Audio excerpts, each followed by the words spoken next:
వైఎస్ఆర్ ఆరోగ్య విశ్వవిద్యాలయం ఇది 1986లో ఒక చట్టం ద్వారా ఆనాటి ప్రభుత్వం ఈ మెడికల్ కాలేజీని తీసుకొచ్చిన విషయం మనందరికీ తెలిసిందే.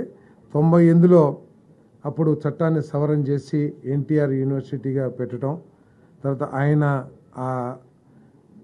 ఈ మెడికల్ అవసరాలన్నింటినీ కూడా ఒకే ఇన్స్టిట్యూట్లోకి తీసుకొచ్చి ఒక యూనివర్సిటీగా స్థాపించిన ఎన్టీ రామారావు గారి పేరు పెట్టాలని ఆ రోజు నిర్ణయం తీసుకుంటూ జరిగింది. తర్వాత 2006లో doctor NTR university of health సైన్సెస్గా ఆ రోజు వైఎస్ రాజశేఖర రెడ్డి గారు కూడా నిర్ణయం తీసుకుంటూ జరిగింది. కానీ దురదృష్టం, గత ప్రభుత్వం ఒక చట్టాన్ని తీసుకొచ్చి మరి ఆ పేరుని తీసేయటం జరిగింది. తీసేసి వైఎస్ఆర్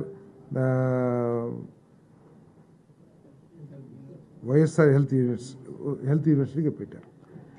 దీనికి సంబంధించి దాంట్లో పాస్ అయిన డాక్టర్లు కొన్ని సమస్యలు ఎదుర్కొంటున్న విషయాన్ని మన గద్దె రామ్మోహన్ గారు, అదేవిధంగా అచ్చెన్నాయుడు గారు, ఇంకా కొంతమంది ప్రజాప్రతినిధులు ప్రభుత్వం దృష్టికి తీసుకొచ్చిన ధర్మంలో. ఎందుకంటే సర్టిఫికేట్స్ ఇచ్చేటప్పుడు కొంతమందికి ఏమో ఎన్టీఆర్ హెల్త్ యూనివర్సిటీ అని, కొంతమందికి ఏమో వైఎస్ఆర్ యూనివర్సిటీ అని చెప్పేసి, తర్వాత కొన్ని సంవత్సరాలేమో ఎన్టీఆర్ యూనివర్సిటీలో చదివి ఫైనల్ డిగ్రీ అంటే కొన్ని సంవత్సరాల మార్కులేమో ఎన్టీఆర్ యూనివర్సిటీ మార్కులు ఇస్తుంటాయి, ఫైనల్ పాస్ అవుట్ ఏమో వైఎస్ఆర్ యూనివర్సిటీ.